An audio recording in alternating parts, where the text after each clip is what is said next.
love the channel and find it useful in becoming a happy retiree. Subscribe today. David from Carrollton. David, what's going on? How can I help? Good morning, Wes. Morning. I have a question on an IRA conversion. I have a good bit of money in some IRAs. I'm about 62 now, and I'm wondering if I need to go ahead and convert some money over to my IRA. To your? Do you mean to your? You mean to your Roth? To my Roth. Yeah. Right. Because I got about $1 million in my IRA, and I know if I wait till I'm 70 and a half and start doing something with that, it's going to have grown, and then I'll be in a huge tax bracket then. So, and I'm thinking, since these taxes are coming down for these coming years, should I go ahead and convert some? You know, on the surface, David, these Roth conversions really are tempting because you think, I've got my IRA. A, when I take money out, it's taxed. B, it's 70 and a half. I've got to take money out and it's taxed. So it would be obviously a lot better to have it inside a Roth IRA, because a Roth, of course, you bring it out and it's completely tax income free.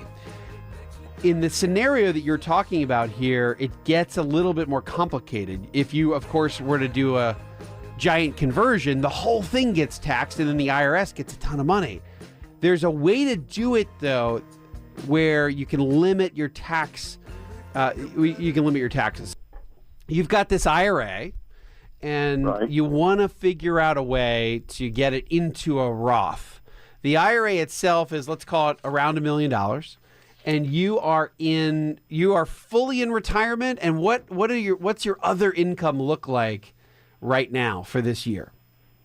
Well, I have about almost the same amount of money, not hardly as much in cash and a Roth IRA, and then I get a small pension. Well, I get a pension to where, I live pretty much on it.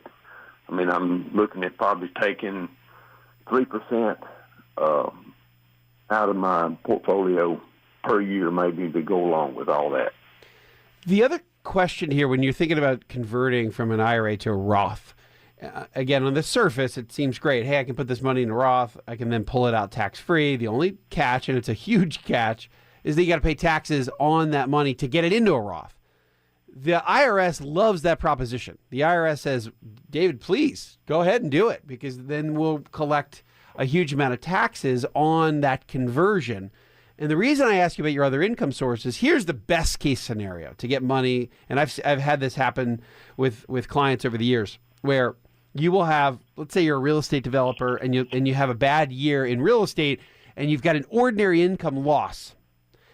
And I've seen this happen, particularly as you're going through 2008 and 9, and real estate developers might have had a couple really bad years, obviously, with how bad real estate was. And they might have, let's say you had $1 million ordinary income loss. You could take $1 million from your IRA, put it into a Roth IRA, and effectively net out the taxes. That's the perfect case scenario to be able to do a conversion. Otherwise, when you do a conversion, let's say you had no income, no pension, no taxable, no interest, nothing.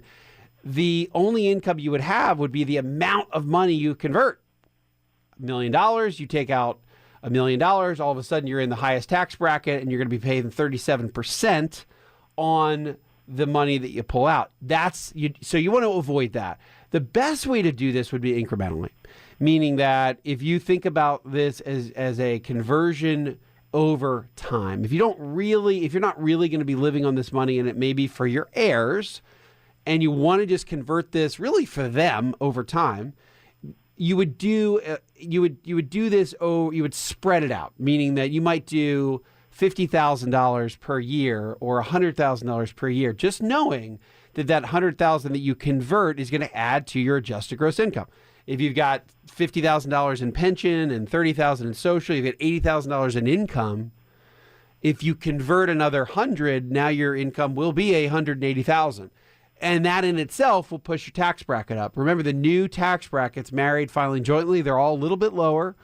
If you stay under 165,000, you're still in the 24% bracket, David. So maybe key in on that level if you're married, filing jointly. Once you get to 315,000, you're at the 32 level. 400,000, you're at 35. And remember now the new top tax bracket, married individuals filing joint returns, 600,000 is the new highest bracket at 37%. Just remember that whenever you convert, it will impact your overall adjusted gross income, and that in itself will change the tax bracket that you're in. The IRS would love for you to do it because they get a big tax chunk. You have to just be careful and methodical about how you go about doing it. Does that make sense?